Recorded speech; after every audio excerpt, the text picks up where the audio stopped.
Dear friends, welcome to another opportunity to talk about faith and work, or faith and works. I'm Gregory V. Palmer, resident bishop of the West Ohio Conference of the United Methodist Church. And it's my high privilege to have as my guest today the Reverend Dr. Joni Sancken, who is Professor of Homiletics at United Theological Seminary in Dayton, Ohio, not to be mistaken for any other United Theological Seminaries in the country. Dr. Sancken, welcome and thank you for joining me. Thank you. And it's my hope today to have a conversation about preaching in these times, about prophetic preaching, about the challenges to proclamation. And Dr. Sancken was wonderfully responsive to signing on to this call. I want to say to those of you that are viewing this, this will sound like it's driven toward people who preach. I assume that clergy preach. I know there are people who are not ordained and licensed who also preach. And I also know there's a role for the encouragement, support of preaching on the part of people that listen to preaching and try to respond. And I hope we can get to all of those areas in our short time together. I want to begin by asking Dr. Sancken, who's a native of the Champaign-Urbana area of the state of Illinois, to give us a little background about her life in the church. And here's the focused question, Dr. Sancken. When did you know that the gospel of Jesus Christ was so deeply rooted in your heart and being that you sensed a call to be a proclaimer of the gospel? It's a wonderful question. I think I'll start by just saying a little bit of background. I grew up in the church. I am Mennonite, and I grew up in the Mennonite church there in Urbana, Illinois. And I would say that I was encouraged to explore gifts for ministry from a fairly young age. So this was something that I had a lot of external encouragement with, but it was not anything that I felt in my own heart at that point. And I would say that that persisted through my growing up and adolescence. And it wasn't until I was in college that I felt seized by the Spirit in the kind of powerful way that you are describing. I had a friend who was going through some really serious troubles in her life. And it was, I felt like I was at my end. I didn't know how to help this person. And so I suddenly felt strongly convicted to pray with her. And as I prayed with her, I felt the words that were coming out of my mouth were not my words.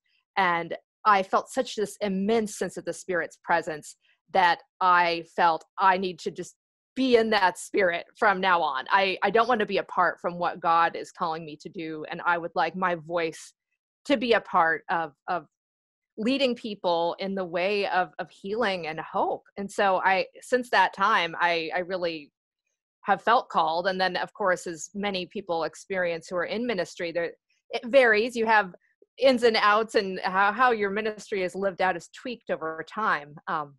When I was in seminary, then it became more clear that I felt more called to academic setting than to a church setting. But because I teach preaching, I always want everything I'm doing to be completely married to the church. I don't want the work that I'm doing to not be apart from the church. And of course, I'm married to a pastor, so I can never get away from the church. I always like to say I've got the idealized seminary world. I live in that world, but I also have my feet on the ground, and I see what it's really like because I'm married to a pastor.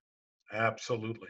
Hey, listen, thanks for sharing a little bit of your story. And you went on from Goshen College to Princeton Seminary, and then to Toronto School of Theology for your terminal degree or PhD. And so you cultivated that sense of being seized and wanting always, I love that, always to be in the Spirit and to share words, I think you said, of hope and healing. And it strikes me that your most recent book published by Abingdon, I'm going to hold this up for our friends and to see. I've got it downloaded on my Kindle, so I didn't have the actual book. We had to print out a copy of the cover, but it's entitled Words That Heal, Preaching Hope to Wounded Souls. Can you tell us a little bit about that book? Yes, this is a book where I do work that's really at the intersection of homiletics and trauma theory. I was encouraged to think beyond just the nature of trauma, because trauma has such a specific set of discourse to think about people who are carrying all kinds of brokenness in their lives. And so this is why I use the term soul wound to encompass both trauma that people experience. And we understand trauma as something that an event in someone's life that basically exceeds our ability to process it. But there's trauma on one end, but then people experience loss, betrayal, brokenness, grief, all sorts of things. And that these things can impede our relationship with God. They can impede our relationship with others. They can make it difficult for us to receive the gospel.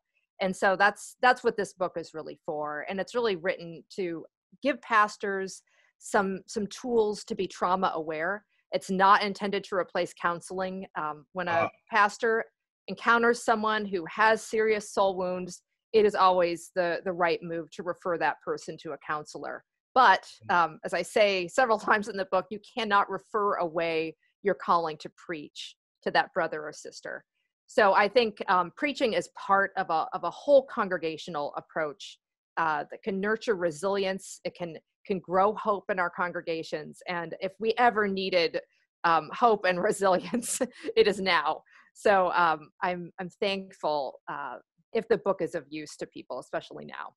Indeed. It's probably not a stretch at all to say we're living in some fairly traumatic times. The world has been hit by COVID. This nation has felt that in some peculiar, expansive ways. And then another virus overtook us that had been dormant in some respects, but never completely. And so talk about preaching in this era when people feel their lives are constrained by a virus, when people feel that they are a part of a group of people that are consistently dismissed and if taken with any seriousness, not for the right reasons, and end up abused by even the people they would expect not to abuse them. Talk about that a bit. Yes. I mean, I would really encourage pastors to embrace a sense of flexibility at this point when they're thinking about their preaching. I know a lot of ministers like to plan their preaching schedules several months in advance. Some even do it like a whole year ahead of time, and they've got kind of the outlines for these sermons written. We are in unprecedented times, and I think you really have to hold all of that lightly. And I know it is very hard for some of us to let those things go, but I think you need to be nimble and allow yourself to speak to what is unfolding in the present moment. And along with that, embracing of flexibility, you can also embrace imperfection with your congregants. I think given how things have been in the last number of months, I think most congregations would rather hear a relevant word preached than a perfect sermon with all the perfect illustrations and all of the perfect exegesis. They really need something that's going to speak to their hearts. And so I think make sure that whatever you're saying is timely. Don't be afraid to speak. If you don't have the words, you can quote from scripture. You can acknowledge that you don't have the answers. Like that's always a good thing to do, because these are immense situations that we're experiencing, and we obviously don't have the answers. You can also verbalize the problem. I think dancing around the problem is not helpful to your congregation. I think just name it head on. We're struggling with isolation. Many of us are feeling demoralized. There's dehumanization. The COVID crisis has exposed fissures in our nation that are becoming chasms between the rich and the poor, racial disparity. Like the injustice that was there has now become so obvious that it's a throbbing wound that is killing us all. It's killing us at different rates and in different ways, but it's harming all of us. So I think whether you're preaching to a congregation of people of color who have firsthand experience, or whether you're preaching primarily to a white congregation, this is a wound that is killing all of us. It's sort of like an ice pick in the soul sometimes. And yes. Yeah. So I when I interact with clergy, which is a part of my responsibility, one of the things I hear when we get on that subject matter is that preaching, it feels to many, has become harder. Many of them would date it to the fall of 2016. So I don't want to dance around that. I'll say to my Yeah. constituency. Yeah. And they feel that the atmosphere politically is so charged and so divisive. You just said very poetically, what were fissures, small cracks, have Yeah. become larger chasms. A good buddy of mine we're seminary classmates, and I was talking to him in the summer of 2017. I said, well, how's it going? He'd been in his church 15, 16 years. And he looked at me across the lunch table and said, Greg, this is the hardest preaching I have ever done. He's beloved by his congregation. And he used an illustration. He says, if I bring up the matter of immigration now, people walk out of church and sort of say, you poked the bear this morning. The same people who were lauding me a year ago. What do you say to those preachers and who get frozen out of fear? Well, if I say this, how do we speak into that? Now, I hear you. I really feel for pastors right now. And I think there's a variety. I think the political situation has been part of this. I think the ecclesial situation, especially in the UMC, has become part of this. Yeah. And it really has harmed relationships. And I feel like a lot of pastors are really tongue-tied. Some of this has to do with the nature of the kind of people who are called into ministry. They're people who don't like making other people mad. They're people who love their congregation and they want their congregation to love them. Mm-hmm. They're people who are moved by compassion, Mm-hmm. and they don't want to create conflict. And so the fact that almost everything they say is going to offend somebody really creates just an extreme roadblock, I think, for pastors. Yeah. I think to name that, to acknowledge that in yourself, to acknowledge the toll that that's taking, and to really try to interact with your people. Because, I mean, I think it's well known that the relationship you have with your congregation affects how they hear what you say from the pulpit. Like if they love you, if you have a good relationship with them, if you've been perceived as caring and respectful of congregational opinions, then like a B+ sermon can often be upgraded in their hearing. But it goes the other way too. I mean, you can give an A+ sermon, but if you haven't shown yourself to be a caring person who actually respects your congregation, then they will downgrade whatever you just said, or they won't listen to it at all. I mean, they have a fantastic ability to tune out words that are given by someone who they don't deem as caring about them. Mm-hmm. So I really want to encourage pastors to do their homework, interact with your congregation in other ways, even during this season of distanced ministry, to have other opportunities to talk to people. If you want to talk about something that you suspect is going to be controversial in your congregation, run it past a small group of people. See what you need to do to get those folks on board with you so that you're not by yourself, kind of hung out to dry. I do feel like Methodist pastors have a little bit of protection that some other denominations don't, and that you've been placed in that church and you can't just be unilaterally removed by the congregation. So presumably you have a network of broader support. You can get your district superintendent also as someone who's on your side, like to gather that support around you so that you have what you need in order to preach in a way that's going to allow your congregation to be able to hear what you have to say. I would also really encourage you to work with your church so that you're moving from that which is familiar and safe territory into new territory together. So you probably, if you've got something in your sermon that may set some people off, that's not what you want to lead with. Like you want to make sure that you're kind of like the lobster boiling, that you're starting with the cool water and that you can turn up the heat as you go. I think that will also make it easier for them to come along with you and to listen to what you have to say. You can do that with a sermon series too. Start with the familiar, and then as you move through that series, once they're with you, then you can go together into the more challenging territory. Mm-hmm. And when you're doing that preaching, make sure that you put yourself with your people, like with your congregation, and not against them in a kind of adversarial posture. I think that it's just so unhelpful, and your congregation can feel it when you've made that internal switch. Mm-hmm. Well, it sounds like an additional way to put it is that we need to hold in creative tension, sort of like we're braiding hair or something, or weaving pastor, prophet, priest. Yes. always in creative tension.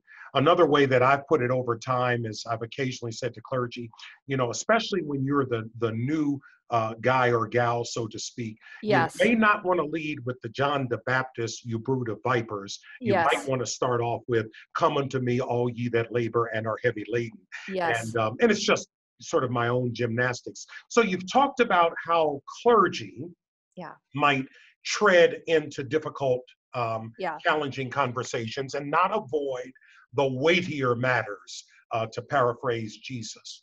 What can congregations do, or people in congregations, to welcome into the soil of their lives the fullness of the gospel?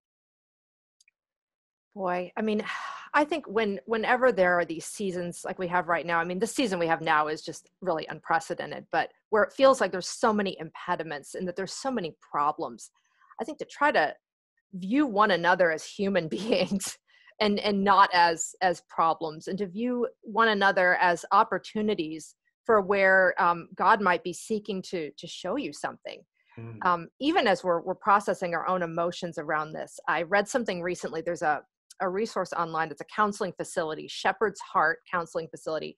And they were talking about how experiences of guilt that a lot of us may be dealing with right now, especially a lot of white folk are dealing with right now, to try to look at that guilt, unpack it a little bit. And if the guilt is spirit-led guilt that will lead us forward, because once we know better, we can do better, that is something that the Spirit can use. But condemnation there's no room for that within the heart of God, because Mhm. Scripture tells us that there is no condemnation for those of us who are in Jesus Christ. Yeah. So to be aware of what that guilt is about in yourself, and to make sure that it's generative in some way, and also to be aware that a lot of times guilt, it can be connected to unresolved grief. Mhm. So as a church member, to look at these things that are getting between yourself and your ability to encounter the gospel, to be aware of these dynamics within yourself, and where is the Spirit leading, and where is the Spirit perhaps trying to heal you of something, or nudge you that you need to work through something or resolve something in order to have that experience that you're having be generative and in a way to connect with other people. I would also just really encourage people to find a way to connect to love at this point. I mean, a lot of us have experienced isolation, like we're not able to get together with the groups we normally did, even just the casual relationships in our lives, like people who we would see at a coffee shop. We Mm. aren't seeing those people. Find a way to remove barriers between yourself and love. If you need someone to connect with, let them know. Say, I need to connect with someone like once a week. Set up a Zoom meeting with somebody or a phone conversation with somebody, but don't be afraid to ask for what you need in order to get you through this season, because I think God often uses each other to minister to us. And this is something pastors are not the only ones who are doing this. Like, you are also able to do it. I think one of the things that's made me saddest during this season is the way I feel like laity have become spectators in churches. We've become spectators in worship, and we're waiting for pastors to do ministry to us.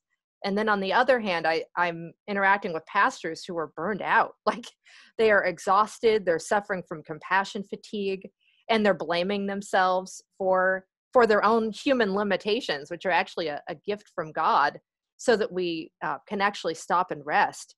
I would really encourage church folk to encourage your pastor to have a rest ethic that's at least as strong as her or his work ethic. Mhm. And that's something that you can also model in your own lives as a way to allow the Spirit to minister to you.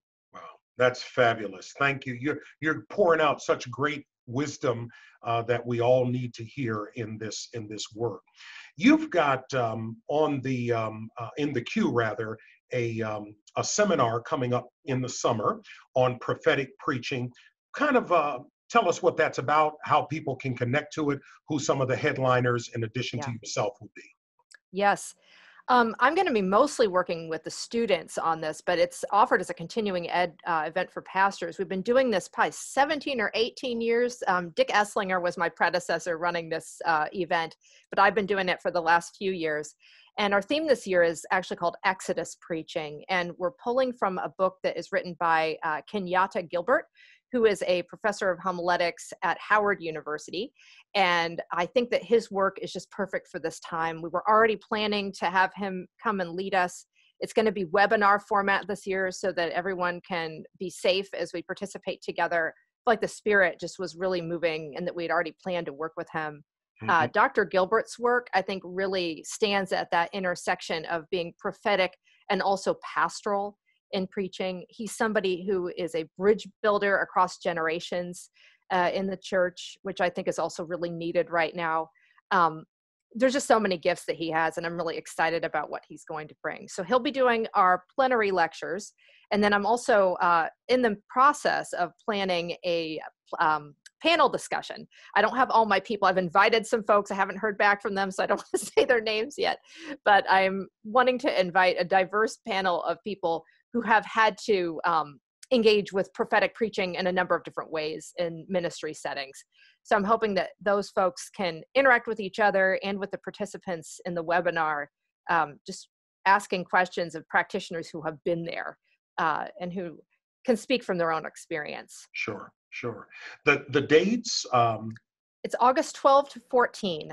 Okay. And there will be registration information on United Theological Seminary's website coming very soon. Great, great. Well, we'll help push that out for you because it's we know it's going to be excellent because of you and some of your partners that you're inviting as other teachers of preaching, but also it feels like it's the right conversation at the right time to assist the church through its clergy and people who preach. You've got another book, and it was the one that struck me first before about Words That Heal, entitled Stumbling Over the Cross. The title alone was worth the download on my Kindle, but it's also got great content. And I want to say, just as a parenthesis, I started reading the foreword by one of your mentors, Scott Paul Wilson, and it was like, this is a long foreword at points. I got to thinking, am I into the book yet? And both were excellent, preface, foreword, and the book itself. Tell us a little bit about what you were trying to say to the church in your piece called Stumbling Over the Cross.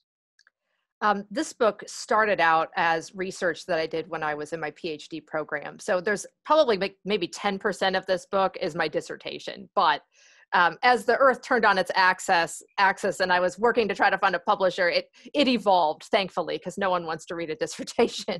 But I think my primary concerns were that people have lost touch with how to preach the cross and resurrection. In a lot of the kind of more liberal progressive congregations that I was a part of and have been a part of, I felt like pastors were afraid to go there. They just didn't talk about the cross and resurrection. I think it was assumed in their preaching. Sometimes they didn't do it because they were preaching from the Old Testament and they didn't want to be viewing as minimizing that text or reading the cross into that context. So I was experiencing that in some settings. And then in other settings, they would preach the cross every Sunday, but it wouldn't be, it was formulaic. Like it wasn't tailored to the specifics of that sermon. It was kind of like they would have a sermon and then they would click over to another tape and it would be the cross and resurrection. So there wasn't a sense of integration of what it means to read the scripture and the Christian life through the lens of the cross and resurrection, which really is this primary means of transformation for us. And for me, I feel like every sermon should preach the cross and resurrection because all of our human striving meet its end at the cross and only God can resurrect. And so I feel like it's just a really powerful check on our human tendencies, which so often lead to death and destruction. And I really feel like this is the core of the hope that we have as the church, and it needs to be proclaimed. So that's kind of the idea behind the book. And then I look at a number of different ways to do it and different challenges people face and how the preaching the cross and resurrection is really a countercultural move, I think, these days for pastors and for the church. Well, thank you. I hope colleagues that see this, and I want to say lay and clergy, Yeah. will pay attention to those two pieces. I know you've contributed to other pieces. You've collaborated. I know you've got one in the queue now that you're working on with some others. You want to say a word about that before we go? Yeah, sure. This is a book that should hopefully be coming out later this year. It's called Getting to God. And again, I feel like this is a book that the Spirit really, we were working on it already, but the whole crux of the book is how to talk about God from challenging contextual situations. So there's three of us who are writing it collaboratively. Luke Powery, who is a dean at Duke, and then John Rotman, who teaches preaching up at Calvin Seminary, and then myself. And we're writing for different settings. Luke is writing about experiences of racism at Duke, and John is writing about preaching in prison. He's been involved in programs in Angola prison, working with ministry students there. And then I'm talking about secularism in the suburbs. So it's very different settings. And I mean, one of the impediments to us getting this book out is that we've just had to be rewriting everything to deal with COVID and to deal with the racial upheaval that's happening right now. We want to address those things. And we're thankful to have the platform to do it in. But it is very challenging to talk about God. It is, but it's one of the most important things that we do as preachers. So it's one of the most challenging and the most important. Absolutely. Well, I am so grateful that you took out 20 or 30 minutes to visit with us today, with me, but this is going to go to a wider audience. So I want to say to those that are viewing this will be on the West Ohio Conference website. It'll come out first through Newsnet, and then our communications office will post it. And Dr. Sancken will also be posting this through UTS and through other channels of communication that she has. I pray that it's been useful. I hope it wasn't its purpose, but I hope that some people will advantage themselves of your writings and also of the seminar on Exodus preaching, August 12, 13, and 14 webinar platform. And may I say to all of us who preach and who listen to preaching, to hold intention, what a privilege it is to herald the gospel and also heed the exhortation, woe be unto us if we preach not the gospel. Thanks be to God. Do you have a closing word for us? I think you've said it very well, Bishop. Thank you so much for the invitation. It's been really a joy to talk with you. All the best to you. God bless. Thank you.